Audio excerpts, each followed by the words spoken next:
Nous sommes très heureux de nous rendre dans les entreprises pour parler un petit peu des travaux que nous menons à l'heure actuelle au niveau de la formation professionnelle et à travers la formation professionnelle, l'attractivité de notre secteur. Tout à l'heure, on a commencé ce débat en disant que la vente directe a un bel avenir. Nous sommes entièrement convaincus et je crois qu'ici, il y a beaucoup de monde qui partage notre opinion, n'est-ce pas ? J'espère. C'est rassurant.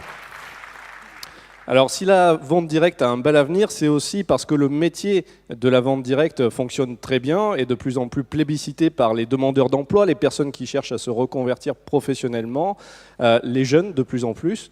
Et lorsqu'on se penche sur ces raisons qui font que ce métier a un bel avenir, la première raison peut-être est sociétale. C'est-à-dire que les nouvelles générations, des 18-25 ans, voire 30 ans... La fameuse génération Y. Voilà, une génération de jeunes gens qui vont faire l'avenir de cette profession, comme les jeunes gens des années, des décennies, des années 60, des années 70, etc. Ces jeunes gens-là ont fait ce que la vente directe est aujourd'hui. Donc, quand on regarde la jeunesse à l'heure actuelle, elle cherche plus d'indépendance, d'autonomie, elle a... pour une partie, un problème avec l'autorité et la hiérarchie. Elle cherche à voyager, elle n'hésite pas à penser s'expatrier à l'étranger pour faire carrière. Bref, eh bien, on retrouve que ces valeurs que recherchent ces nouvelles générations sont tout à fait observables, on les trouve en vente directe, l'autonomie, l'indépendance. Je pense qu'ici, il y a beaucoup de monde qui a voyagé grâce à la vente directe, qui a pas mal de pays dans les jambes aujourd'hui, qui a vu pas mal de pays. Donc, on a une projection très positive vis-à-vis du devenir de ce métier, parce qu'il est complètement en phase avec les attentes des nouvelles générations.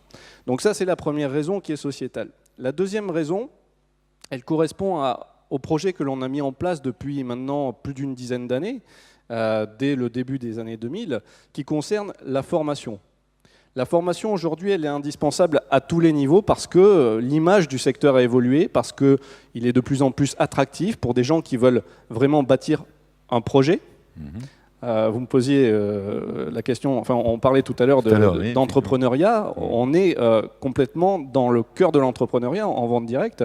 Donc aujourd'hui les gens viennent un peu plus par conviction, par envie, mais en tout cas moins par hasard.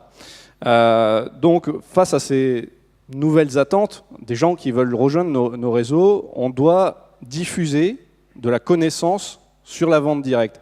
Vous parliez, M. Delay, il y a quelques instants, de la conviction. Eh bien, la conviction naît de la connaissance. On parle beaucoup de problèmes de recrutement en vente directe chez certains distributeurs. Le problème, c'est qu'on est souvent, vous, comme des milliers de distributeurs, face à des gens qui n'ont jamais entendu parler de vente par réseau, voire de vente directe. Eh bien, à travers la formation de nos projets aujourd'hui avec le ministère du Travail, le ministère de l'Éducation nationale, un premier accord en 2003, un deuxième accord en novembre 2011, aujourd'hui encore le ministère de l'Enseignement supérieur, eh bien, nous allons diffuser de la vente directe, de la connaissance, pour finalement, pour donner la chance au plus grand nombre. Ça donne de la visibilité, mais au-delà de donner de la visibilité, ça donne de la crédibilité. De la crédibilité et puis peut-être de la conviction. La conviction un jour pour les futures générations, dès à présent, qu'à 30 ans, à 40 ans ou à 50 ans, la vente directe sera faite pour elle, à travers la connaissance qu'elle aura acquise dans son parcours à un moment donné. Parce que la vente directe, finalement, c'est un secteur où il faut avoir de la conviction, mais c'est un secteur aussi où, à partir du moment où on a cette conviction, cette connaissance, on a le droit de réussir. La vente directe, c'est un secteur où la réussite est un droit, ce n'est pas le cas dans beaucoup de secteurs, et où tout le monde a le droit de réussir en vente directe. Voilà.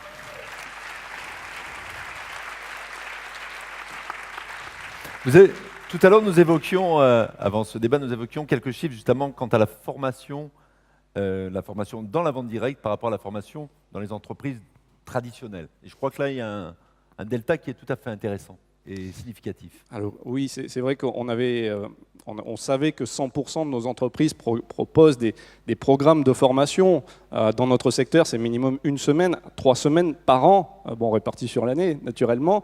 Sachez que d'après une étude qui a été réalisée il n'y a pas si longtemps par le Credox, c'était fin 2011, qui est paru en 2012, notre secteur est le secteur du commerce qui forme 3 fois plus de gens que dans les autres secteurs du commerce et de la distribution.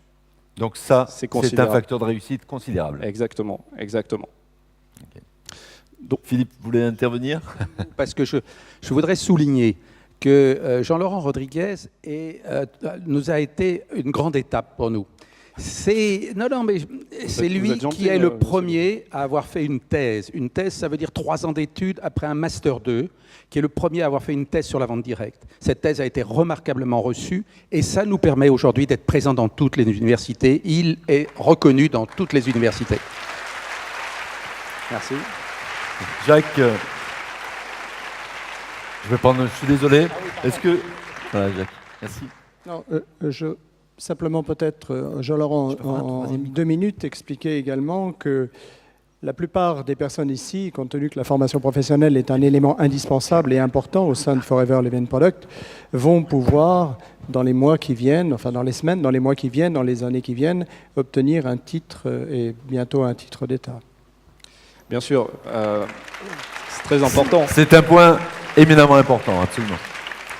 Alors maintenant, au-delà de ce que l'on va diffuser dans les universités et les écoles, nous travaillons sur la création, par exemple, d'une licence professionnelle qui verra le jour dans 3 ans, en 2016, qui sera accessible pour les distributeurs. Au-delà de ce que l'on fait à l'extérieur, nous travaillons naturellement depuis des années à la création de formations professionnelles en interne, dans notre secteur, dans nos entreprises. L'État, au fait de l'investissement qui a été le nôtre depuis une dizaine d'années sur ces projets de formation, nous a accompagnés dans un contrat d'études prospectives. C'est un contrat avec l'État dans lequel on s'est engagé pendant 18 mois à faire la promotion de ce secteur, renforcer son attractivité, sa visibilité. Et dans le cadre de ce contrat avec l'État, nous avons créé, avec son soutien, 3 titres professionnels. Le titre de conseiller en vente directe, d'animateur d'équipe en vente directe et d'animateur des ventes. Ces 3 titres professionnels qui sont créés aujourd'hui, des candidats se présentent sur ces titres soit par rapport avec de la formation continue dispensée dans les entreprises, soit par le biais de la valorisation des acquis de l'expérience, validation des acquis de l'expérience. Eh bien, ces titres désormais accessibles en vente directe vont être reconnus l'année prochaine par l'État. Nous allons inscrire ces titres au registre national des titres professionnels, des certifications professionnelles, ce qui fait que des personnes, des distributeurs qui obtiendront ces titres pourront se prévaloir de niveaux de qualification équivalents à des niveaux 4, comme le baccalauréat, niveau 3, comme le BTS ou le DUT, et niveau 2, comme la licence universitaire, pour le titre d'animateur des ventes. Et ça, c'est une grande avancée pour notre secteur. C'est un grand projet.